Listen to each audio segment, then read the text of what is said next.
All right, I'm Dr. Scott Sims. Thanks for joining me. I'm here with Josh and Vanessa. They've taken my class, Breaking Reactive Patterns, the blueprint for building a safe and healthy relationship, and they've agreed to do a testimonial on their experiences in my program. So, Josh and Vanessa, what kind of problems were you guys having prior to joining the class?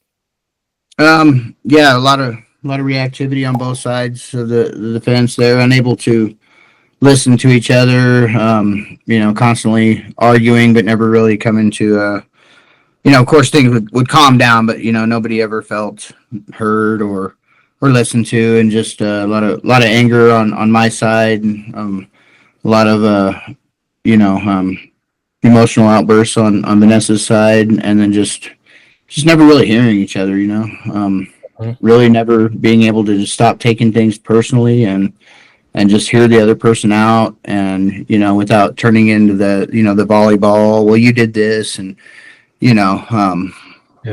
just unable to communicate, and just a lot of fights, A lot of back and forth. A lot of back and forth. Okay. How long have you two been together? 9 years. 9 years total. Okay. Yeah, now. Has this pattern gone on the entire 9 years, or did it start at a certain point? Yeah, I'm not sure exactly when it started. Of course, at first, you have the new relationship and everything's perfect. But I think once that starts to fade away, and your real self kind of comes out, not that you're being fake in the early stages of the relationship, but yeah, I think everybody can agree that once that new wears off, old patterns or whatever the case may be start to come out, and then people start to clash, and that certainly happened with us, and definitely escalated over time, as each one of us felt wronged in whatever way that would be, a lot of resentment held, and it just kind of a really bad snowball effect of just not being able to hear each other out and truly listen, and be able to even communicate effectively enough to it's just kind of listening to be heard type of stuff, or not listening with the intent of saying the next thing rather than hearing the other person, I guess. Right. I personally felt like a deep sense of emotional loneliness, like my needs would never be met, and I feel like it was impacting my self-worth, and I was holding myself to an unrealistic standard and trying to people please, Right. Very common, very, very common in a relationship where you have one person, like we've talked about in the programs, in a state of fawn, the other person in a state of fight.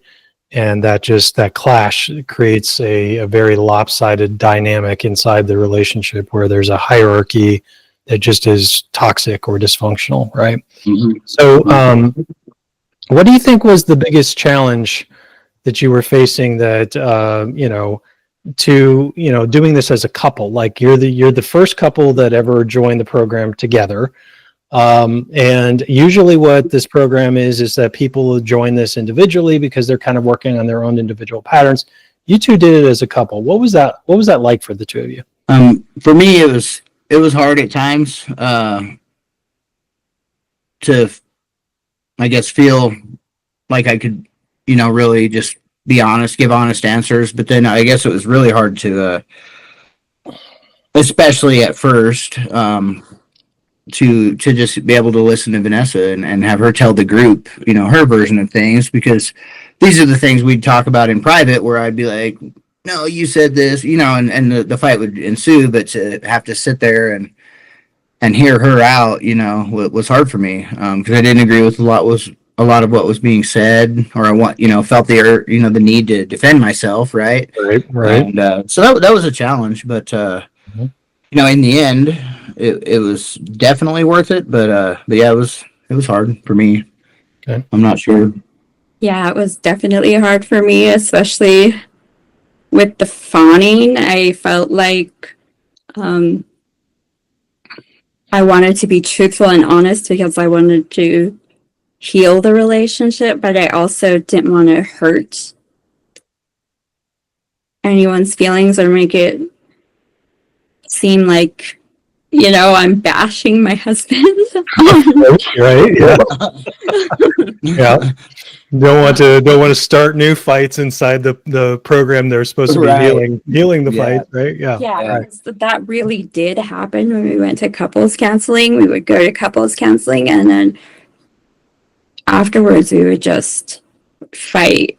Like, it seemed worse. And so I was scared of that.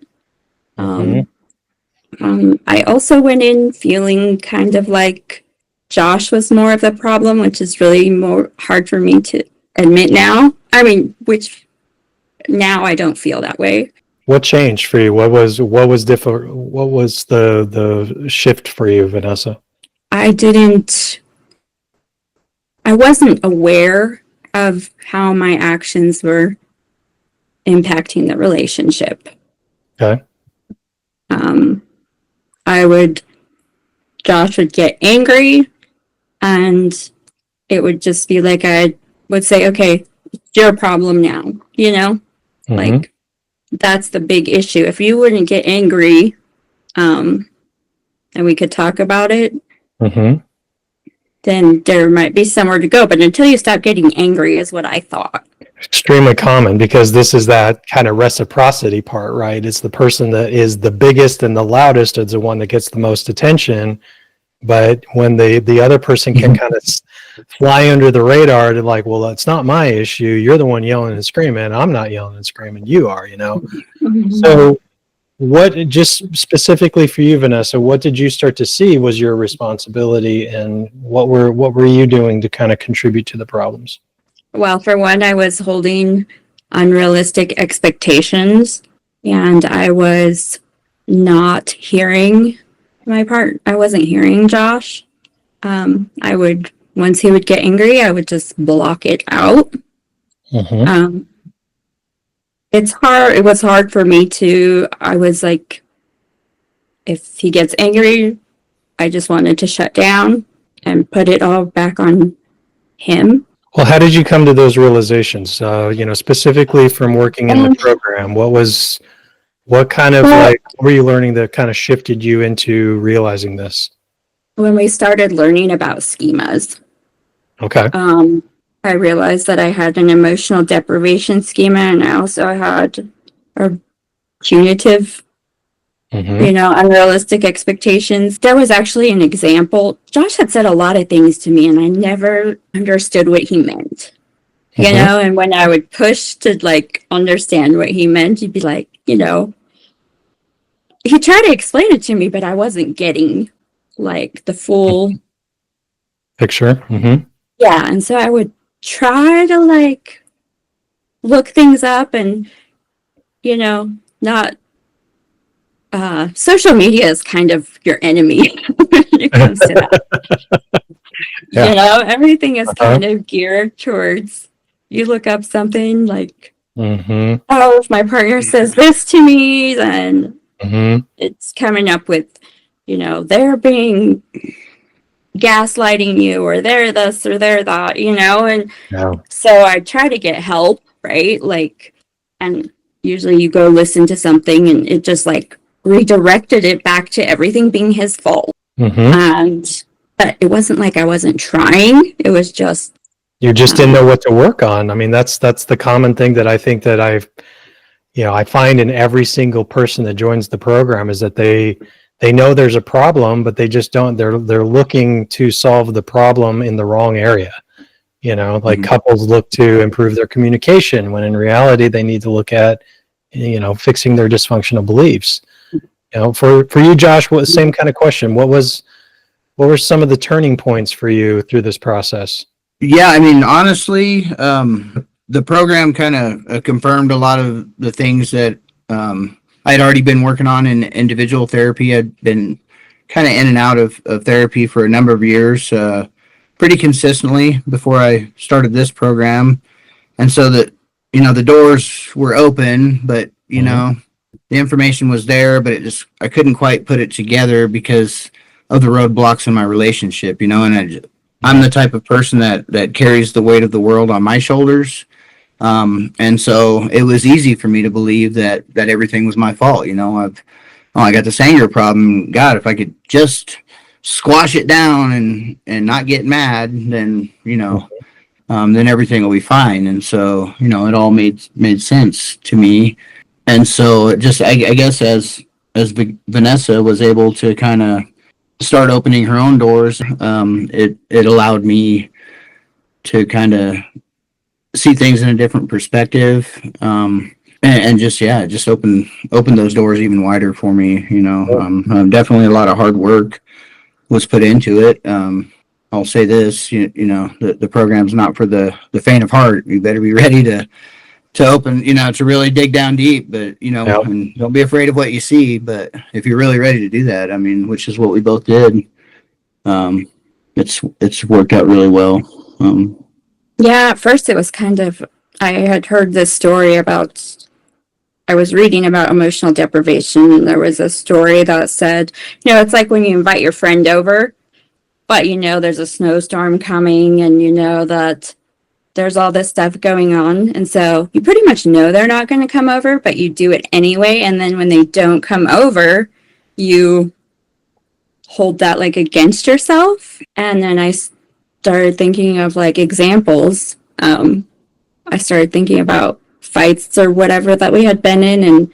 And one that stood out to me was when Josh did something really kind for our anniversary. He had a song written for me, and I was super upset that he didn't cook dinner to give it to me. Okay. And so when I think that was like in one of our last sessions, I started to see that, and I was so embarrassed. But I didn't really want to talk to him about it. This just sounds crazy. Like you're sabotaging your own relationship in ways, and that was kind of the door opening for me. I was able to know where my feelings came from, and that was life-changing. That's fantastic. That's a great story, because I agree with you. I mean, this is the whole purpose of understanding your schemas, is understanding how you end up sabotaging the very things that you want.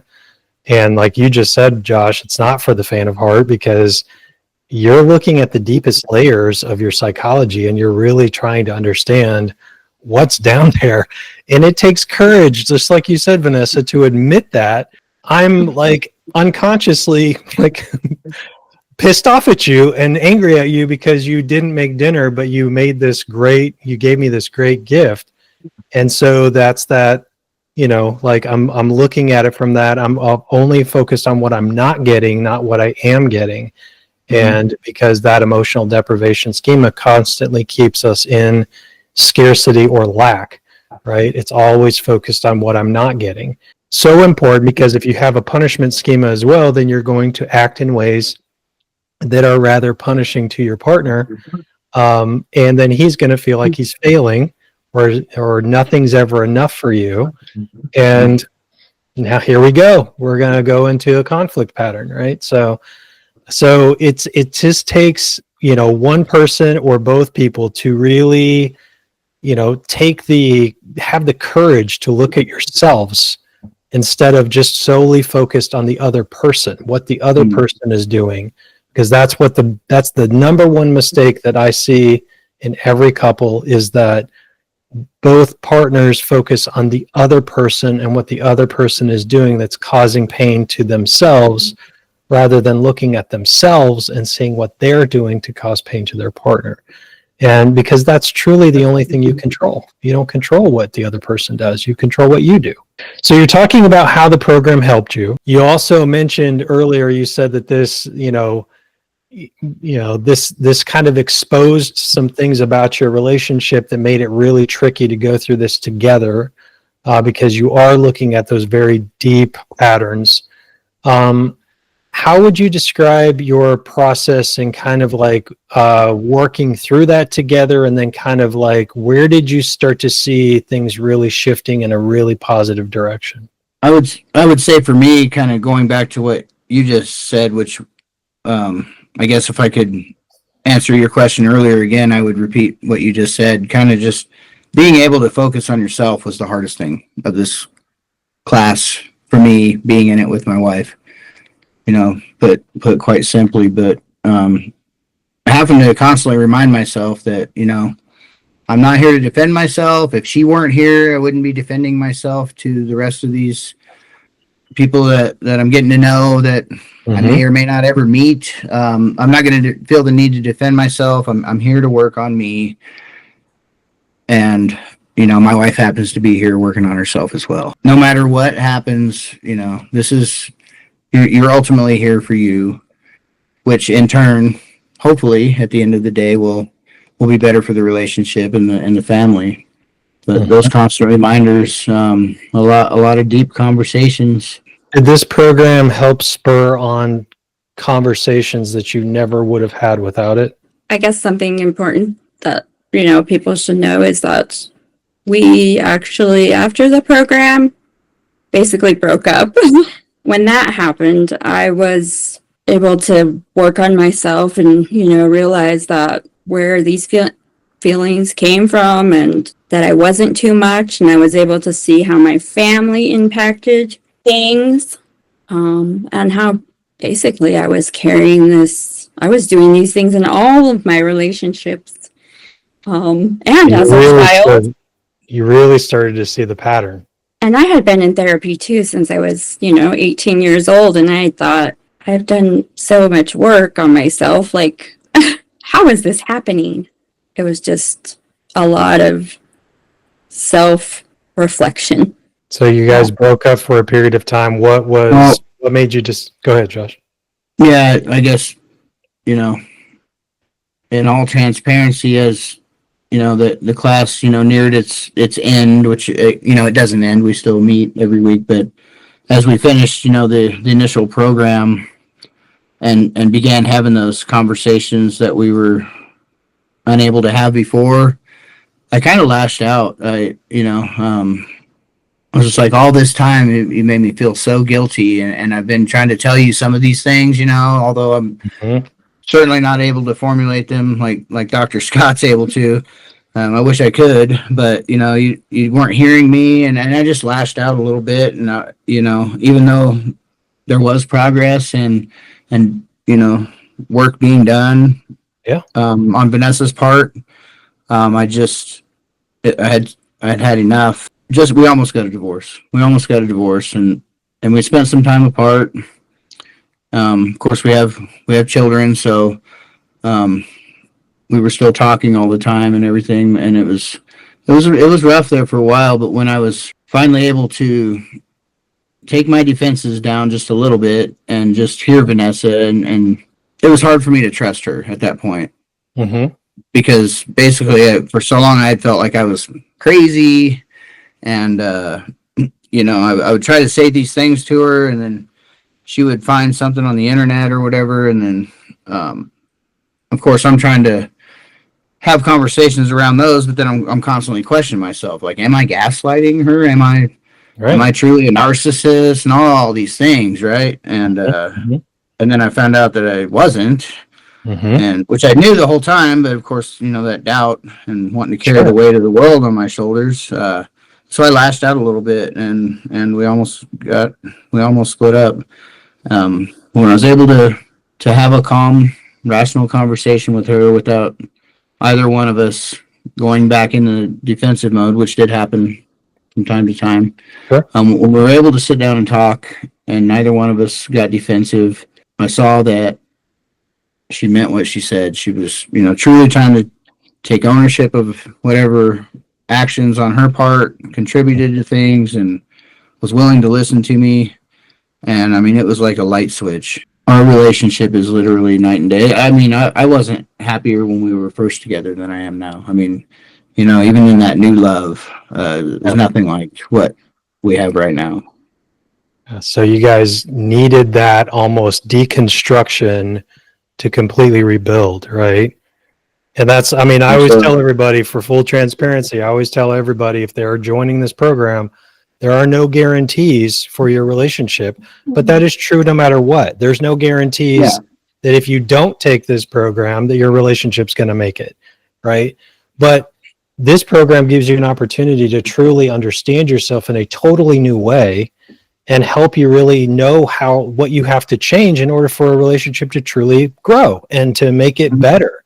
So when you have a foundation of safety and security within yourself, like what you witnessed, Josh, you said, like, yes, Josh had to change his reactivity, change his defensiveness, but the whole relationship was kind of set up that Josh is the problem.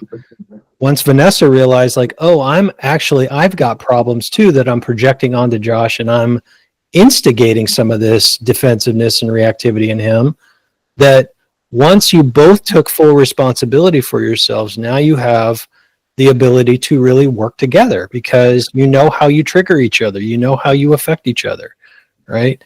And now you can be a lot more careful with that and to see, oh, I'm doing it again, and take ownership of it rather than just, oh, you're doing it to me. Everybody, it's always the other person is the victim, right? Mm-hmm. Yeah. So proud of you guys. So proud of you. Anything that you got from this program that you weren't really expecting? Yeah, I guess I didn't expect to feel so much grief and then so much freedom. Mm-hmm. Say You more know, about that. That's interesting. once I figured out I did do all these things, I just blamed myself, you know? Mm-hmm. I think that punitiveness got me down, but I started allowing my feelings to matter. Mm-hmm. And, you know, all of those things that you do learn in therapy throughout the years that I never really understood, like you need to love yourself first, and you should journal, and you should meditate. And when I was able to really grasp the meaning of that and know that I was enough, then I was able to let go of, you know, like, I don't want Josh to be controlled by me. Mm-hmm. You know, Mm-hmm. I fell in love with him for who he was. And now I'm over here, I'm trying to change him Right. to do it my way. And Mm-hmm. I won't be happy if he does it my way. Right. Good. You know? Yeah, because those are the seeds of codependency, right? Is like codependency is a foundation. You're building a foundation of fear and control and trying to constantly change each other. And that sounds like, you know, this tit for tat type relationship, and what you do to me, well, what about what you do to me? And just the arguments that just feels like a tug of war, just a constant back and forth. It just feels exhausting where you're just spinning your wheels. So yeah, because it was exhausting, and I was just like, if it felt good to be like, Josh can take care of this on his own. Mm-hmm. You know, it was like a relief. You know, because codependency always sounds like, I was listening to something yesterday and it was sounding like you think you do all these things for somebody, Mm-hmm. but you're doing all these things that they don't need. Mm-hmm. So you're doing them to secure safety for yourself. Like there's underlying fear in there, right? Mm-hmm. Yeah. Yeah, because you think the more you give, the more they'll love you. And that's a hard concept to, it was a hard concept for me to understand, because Josh would be like, you're making things up in your head. And that just sounded like, why would you say that to me? That's so mean. Right. Well, now I feel like, yes, I was making things up in my head. Mm-hmm. Yeah, and people don't understand that. They don't understand that schemas operate based off of stories you tell yourself, that he doesn't love me, or he doesn't care about me, or she wants too much from me, or whatever it might be. And then we react to those stories like they're true, and we end up creating the very thing that we don't want, right? Yeah, and I did it from a very young age. I've even seen that pattern, you know? Things come to me all the time that I'm like, oh. Yeah. So tell me more. You said you felt this grief and then you felt this freedom. So what was the freedom side? The freedom side was enjoying that Josh could be himself and I didn't have to control it. And I could be myself, and he actually wanted me for who I was and not for what I could do for him. That was always the part where you're lacking, right? It's like you feel like you have to meet some expectation to be loved. Mm-hmm. Oh, wait. I chose, I grew up with always having to read between the lines. Mm-hmm. One day I just thought, Josh doesn't do that. And I thought He's very straightforward. that's what I've always wanted. Like Mm-hmm. the universe gave me that Mm-hmm. in a partner, somebody who could challenge me and Mm-hmm. build me up, and I don't have to read between the lines with him. Like, how lucky are you? Right. You What you see know, is what you get. Mm-hmm. because Good. that was something that was very hard for me, you know? Mm-hmm. So I was like trying to read between the lines with him, but there wasn't any lines to read. How has the progress that you two have made, how has that changed your family dynamic with your children, as a parent, with each other, working together as parents, It's peaceful. as opposed to before, which was, Um, it was just a lot of anxiety. Mm. stress? Okay. It did take a while for the anxiety to lessen, Mm-hmm. as I was working on myself. Mm-hmm. Some of the same things would come up, I guess, when you talk about tethering, those types of things. But now it's like I can listen to him. He can tell me something. Usually, what he tells me, I can think about, and then I can connect to something, and I grow from it. Versus he would tell me something, and I would shut down and start crying and say, "You hate me." And deny it. Okay, last question. What would you tell another couple who was considering investing in this program or working in this program together? I think it should be mandatory with the marriage license. To be honest, I don't know anybody that couldn't benefit from this if they really wanted to put in the work. I don't know anybody. We've talked about this, and I mean, even the people that I used to look to, that I'd be like, gosh, they seem like they don't fight all the time like we do. Of course, you don't know what goes on behind closed doors, but the more we discuss, people's schemas, and everybody has them, and Mm-hmm. I highly recommend it to anybody. I mean, to me, one of the coolest parts about the program, other than basically saving my marriage, is that the work continues after the class, the homework part's over. We're able to work together, and like Vanessa said a moment ago, kind of challenge each other and build each other up, and we're able to have those conversations now. Whereas before it would have just been straight into defensiveness, and nobody's really hearing what's being said. So Right. I highly recommend it for any couple. As long as you're ready to do some work on yourself, that's all it takes, is to really dig deep, and then be ready to communicate. Here, have some difficult conversations. Yeah, I've never been happier in my life than yeah. That makes me happy, man. That makes me so happy for you. I'm getting a little emotional right now. But Yeah. yeah. Very happy for you, Josh. Vanessa, what would you say? I would say, especially, for women, where, like I talked about earlier, social media gives you so many things that I feel are not helpful. So like if you feel like your needs don't matter, or if you have to be perfect to be loved, I feel like this will change everything for you. Like if you'll feel seen in ways that will make real healing possible. And it's not just about understanding your patterns, it's about how to live outside of them. Perfectly said. Beautifully said. Uh-huh. Love it. Good job. I love that. This program is one of the things I love about it is that I give everybody who joins the program lifetime access to the information, and then also lifetime access to the coaching calls. And Josh and Vanessa are a perfect example of that, because the program for them, they were my OGs. They were some of the original people that were in the very first program back in July and August of last year. of 2024. And since that period of time, it was over with at the very beginning of September, the very end of August.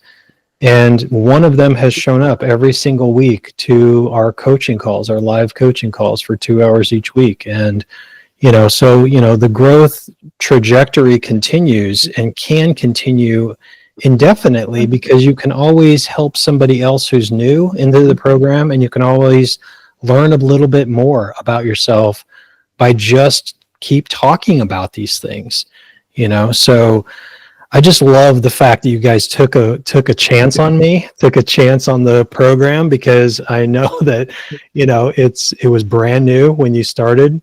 Yeah. You didn't really probably know what you're getting yourselves into. Definitely not. Definitely not.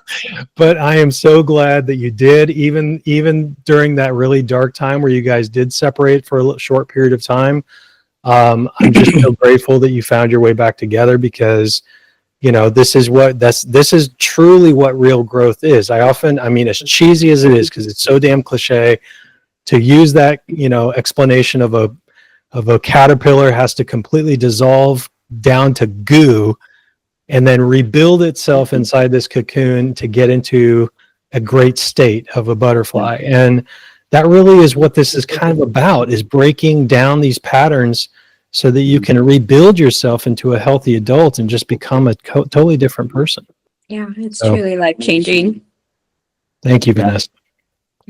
Well, you guys, I won't take up any more of your time. I really appreciate you joining me on the call, and thank you so much for everything you've contributed to the program. You've inspired me. So kudos to you for being the first couple to ever go through, and I hope that there's many, many more beyond you guys after this. I hope so too. All right. Thanks, guys. Thank you. I screwed up and I didn't start the recording. Damn it. I was on a roll. I'm so sorry. I'm so sorry. God damn it. Didn't push the right button. I was like, he usually tells me it's being I know. recorded. Yeah, right. All right. Shit. All right. Take two. Take two. Exactly. Sorry. This is the last time.